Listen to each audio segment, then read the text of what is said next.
프랑크푸르트와의 경기임을 고려하면 더욱 그랬죠. 게다가 이 역할은 손흥민에게 다른 공격진에 비해서 많은 활동량이 요구됩니다. 오르락내리락 해야 되니까 당연한 일이에요. 마르세유전에서 이 역할을 맡았던 히샬리송도 당시에 12km를 뛰었었죠.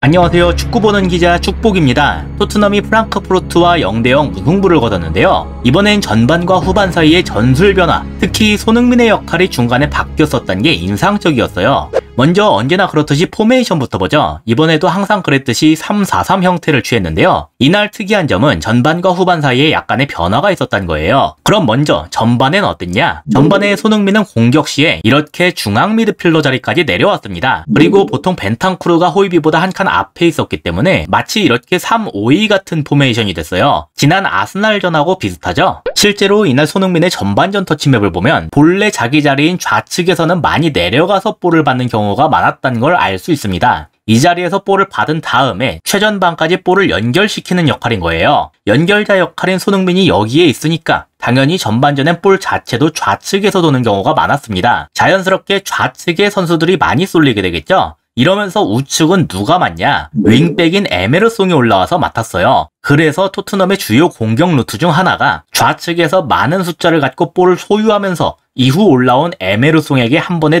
넘겨버리기였는데요. 실제 경기 장면에서도 특히 초반에 이런 그림이 종종 나왔었죠. 최초에 에메르송이 볼을 잡고 있었다가 벤탄쿠르에게 넘기고 그 벤탄쿠르가 다시 랑글레에게 볼을 넘기고 있는 중인데요. 먼저 에메르송이 볼을 넘긴 다음에 바로 앞으로 뛰어가고 있는 걸 볼 수 있습니다. 동시에 반대편에선 손흥민이 약간 내려와서 공미 자리에 있는 것도 확인할 수가 있죠. 그리고 지금 토트넘이 우측에서 좌측으로 볼의 위치를 전환시켰죠. 이러니까 순간적으로 랑글레에게는 전진할 공간이 생겼어요. 그래서 이건 이제 우측 윙어가 가서 랑글레를 잡아줄 수밖에 없게 됐는데, 그러니까 이번엔 호이비한테 향하는 패스길이 열렸어요. 프랑크푸르트의 투중민은 일단 여기를 주시할 수밖에 없겠죠. 덕분에 손흥민은 그들의 시야 뒤에서 자유롭게 있을 수 있었습니다. 본래라면 센터백 중 하나가 손흥민의 전술적 마크맨으로서 붙는 게 맞지만 이것도 케인이 여기에 추가적으로 가담하면서 힘들어졌습니다. 그래서 이걸 본 벤탄쿠르가 여기에 있는 손흥민한테 바로 투입했는데요. 프랑크푸르트 입장에선 센터백과 중미 라인 사이에 있는 이 아주 위험한 공간이 공략을 당한 거죠. 그래서 바로 손흥민한테 달라붙게 됐는데 그 이후에 손흥민이 이걸 다시 케인한테 넘기는 것에까지 성공했습니다. 압박을 많이 받을 수밖에 없는 역할임에도 손흥민이 일단 자기 역할을 잘 수행을 한 셈이에요. 그리고 여기에서 볼을 받은 케인이 바로 반대편으로 크게 방향을 전환했습니다.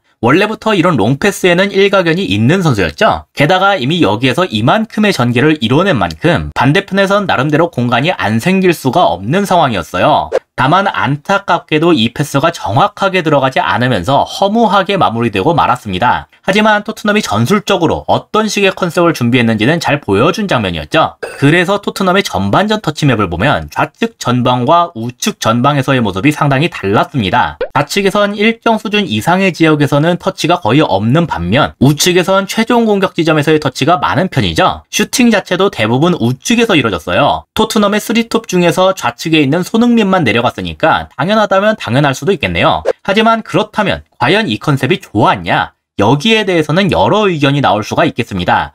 먼저 이건 넓은 공간을 확보한 채 패스를 받는 우측 윙백이 여기에서 나름대로의 공격력을 갖추고 있어야 효과를 발휘할 수가 있어요. 가까운 예로 투엘의 첼시가 비슷한 컨셉을 썼었는데 제임스가 나왔을 땐 괜찮았지만 아스필리쿠에타가 나왔을 땐 답답했습니다. 그래서 아예 윙어인 오도이나 퓰리식을 이 자리에 쓰기도 했는데요. 근데 에메르송은 그런 장점과는 거리가 좀 있는 선수죠. 둘째로 아스날전에서도 말씀을 드렸던 내용인데 연결고리 역할을 잘 수행했다곤 해도 손흥민을 이렇게 아래로 내려서 쓰는 것이 과연 효율적인가에 대해서도 의문이 나올 수밖에 없습니다. 특히 남은 일정을 고려했을 때 반드시 승리가 필요한 프랑크푸르트와의 경기임을 고려하면 더욱 그랬죠. 게다가 이 역할은 손흥민에게 다른 공격진에 비해서 많은 활동량이 요구됩니다. 오르락내리락 해야 되니까 당연한 일이에요. 마르세유전에서 이 역할을 맡았던 히샬리송도 당시에 12km를 뛰었었죠. 이번엔 손흥민이 거의 그만큼 뛰게 됐고 그러면서 체력적인 부담도 클 수밖에 없었습니다. 이건 제가 마르세유전 리뷰에서 히샬리송한테도 똑같이 말했던 내용이에요. 이러한 문제점들을 인지했기 때문인지 후반전엔 컨셉이 약간 바뀌었습니다. 3-5-2보단 4-2-4에 가깝게 변했는데 콘테 감독이 득점이 필요할 때 종종 쓰는 방식이죠.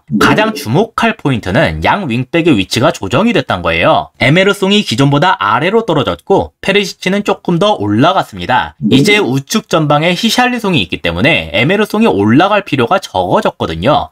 나중에 히샬리송이 힐과 교체된 것도 이 자리 선수가 이제 중앙이 아니라 측면에서 뛰는 빈도가 높아졌기 때문일 수도 있습니다. 이 두 윙백들의 전후반 터치맵에서 차이점이 꽤 명확하게 나오는데요. 에메르송은 최전방에 가담하는 비중이 후반전에 확 줄어든 반면 페리시치는 확 늘어났죠. 전반에 좌측에서 과부하, 우측에서 에메르송의 마무리라는 패턴을 버렸기 때문이에요. 후반에 콘테 감독이 손흥민을 따로 불러서 지시를 하는 모습도 잡혔었는데 어쩌면 이런 컨셉에 대해 말을 해준 것일 수도 있겠습니다. 이제 손흥민 보고 공미나 중미가 아니라 투톱의 일원처럼 움직이란 거겠죠. 실제 경기 장면에서도 그런 모습이 잘 나왔는데요. 우측 아래 지역, 즉 4백에서의 풀백 지역에서 에메르송이 볼을 잡고 있는 중입니다. 그보다 측면 전방에는 히샬리송이 위치하고 있죠. 여기에서 기존의 컨셉대로라면 손흥민은 조금 더 아래에 있었을 거예요. 최소한 아스날전에선 그랬습니다. 하지만 보시다시피 지금은 그렇지 않죠. 케인과 함께 투톱 자리에서 침투를 하면서 아예 전방으로 볼을 보내라고 손짓까지 했었어요. 그리고 화면에는 보이지 않지만 당연히 지금 손흥민보다 측면에서는 페리시치가 뛰고 있는 중이다.